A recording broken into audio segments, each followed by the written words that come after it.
قائد اعظم محمد علی جناح، جن کو دنیا بانی پاکستان کے نام سے جانتی ہے، آپ 25 دسمبر 1876 کو کراچی میں پیدا ہوئے۔ آپ جیسی شخصیت صدیوں میں کوئی ایک پیدا ہوتی ہے اور کسی قوم کو انعام کی صورت میں ملتی ہے۔ قائد اعظم محمد علی جناح نہ صرف مسلمانوں کے لیے ایک آئیڈیل اور بہترین لیڈر ثابت ہوئے، بلکہ اس کے ساتھ ساتھ پوری دنیا قائد اعظم کی ذہانت اور سیاست کو سراہتی ہے اور ان کی ذہانت کو آج بھی تسلیم کیا جاتا ہے۔ قائد اعظم محمد علی جناح کی ذہانت کے کئی قصے موجود ہیں جنہیں سن کر عقل دنگ رہ جاتی ہے۔ مثلاً ایک بار قائد اعظم محمد علی جناح اسکول و کالج کے طلباء سے خطاب کر رہے تھے۔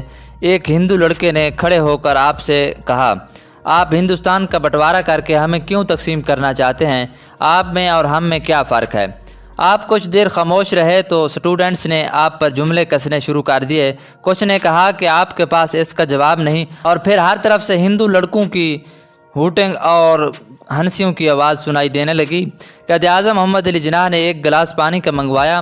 آپ نے تھوڑا سا پانی پیا اور اسے میز پر رکھ دیا۔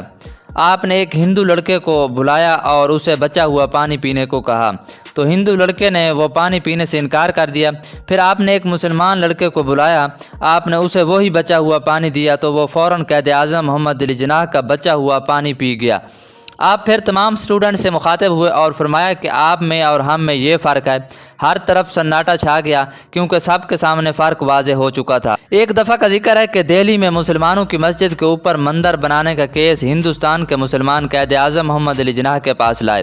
اس میں قائد اعظم کو بتایا گیا کہ ہندوؤں نے مسجد کی چھت کی زمین خرید لی ہے اور وہ اس پر مندر بنانے کا ارادہ رکھتے ہیں، کیونکہ اس وقت کے رولز کے مطابق زمین کے اصل مالک کو یہ حق حاصل تھا کہ وہ اس کی زمین پر بنائی گئی عمارت کی چھت کو بھی کسی دوسرے کو فروخت کر سکتا تھا، یعنی کسی اور کی چھت کے اوپر کی جگہ بھی اصل مالک سے خریدی جا سکتی تھی اور اس کے اوپر اپنی مرضی کی عمارت تعمیر کی جا سکتی تھی۔ مسلمانوں کو ایک پریشان گروہ قائد اعظم محمد علی جناح کے چیمبر میں آیا اور اس کے معززین نے پریشانی کی حالت میں کہا، جناح صاحب، ہم مسلمانوں پر ایک قیامت ٹوٹ پڑی ہے۔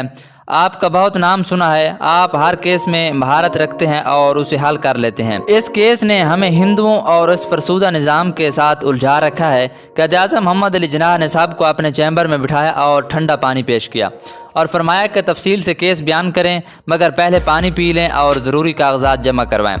ان میں سے ایک شخص اٹھا اور کیس کی تفصیل بیان کرنے لگا، جس میں اس نے کہا کہ جناب، ہم نے ایک شخص سے مسجد کے لیے جگہ خریدی ہے جس کی اونچائی سطح زمین سے 18 فٹ ہے۔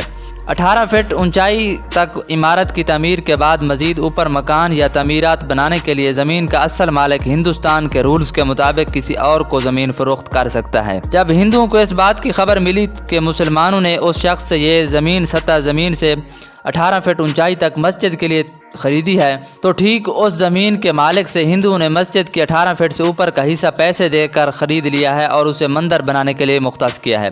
اب ہندوؤں کو اس بات کا انتظار ہے کہ مسلمان مسجد بنائیں اور وہ اس مسجد کے اوپر مندر کی تعمیر کریں جو گناہ کبیرہ ہوگا، اور مسلمانوں کے ہوتے ہوئے مسجد کی بے حرمتی اور مسلمانوں کے صبر کا امتحان بھی ہوگا۔ قائد اعظم محمد علی جناح نے کچھ دیر سوچنے کے بعد فرمایا، آپ نے مسجد کے لیے سطح زمین سے 18 فٹ اونچائی تک تعمیر کے لیے زمین خریدی ہے۔ آپ ایسا کریں، مسجد کی چھت 17 فٹ سطح زمین سے اوپر رکھیں اور 1 فٹ چھوڑ دیں۔ جس دن ہندو اپنے مندر کے لیے کنکریٹ لائیں تو آپ مجھے طلب کر لیجئے گا۔ مسلمانوں نے ویسا ہی کیا جیسا قائد اعظم نے فرمایا تھا۔ سطح زمین سے 18 فٹ اونچی خریدی گئی جگہ میں صرف 17 فٹ اونچی چھت تعمیر کی گئی اور 1 فٹ چھوڑ دیا گیا۔ ہندو بہت خوش ہوئے کہ مسلمانوں نے یہ جانتے ہوئے کہ ہم اوپر مندر کی تعمیر کریں گے، اس کے باوجود مسجد تعمیر کر لی، لہٰذا انہوں نے مندر کی تعمیر کے لیے کنکریٹ اٹھانا شروع کر دیا۔ مال اکٹھا کرنے کے بعد تعمیرات کے بعد مستری اور مزدوروں کا بندوبست کیا گیا، تو مسلمانوں نے قائد اعظم محمد علی جناح کو موقع پر بلا لیا۔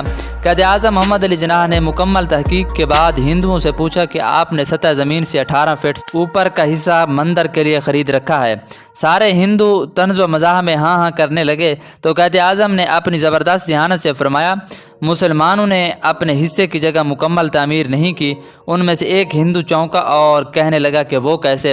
تو قائد اعظم محمد علی جناح نے جواب دیا، مسلمانوں نے زمین کی اونچائی 18 فٹ حاصل کی ہے اور مسجد کی اونچائی 17 فٹ ہے۔ آپ چاہیں تو 1 فٹ چھوڑ کر اپنا مندر ہوا میں تعمیر کر سکتے ہیں۔ اس کیس کو قائد اعظم محمد علی جناح نے اپنی ذہانت سے مسلمانوں کے حق میں کرایا اور ہندوؤں اور انگریزوں کے بنائے گئے زنگ آلود رولز کو چند لمحوں میں روند کر رکھ دیا اور ہندوؤں کے مذموم مقاصد کو خاک میں ملا کر رکھ دیا۔ امید ہے آپ کو ہماری ویڈیو اچھی لگی ہوگی۔ اگر ہماری ویڈیو اچھی لگی ہے تو ہمارے چینل کو سبسکرائب ضرور کیجیے۔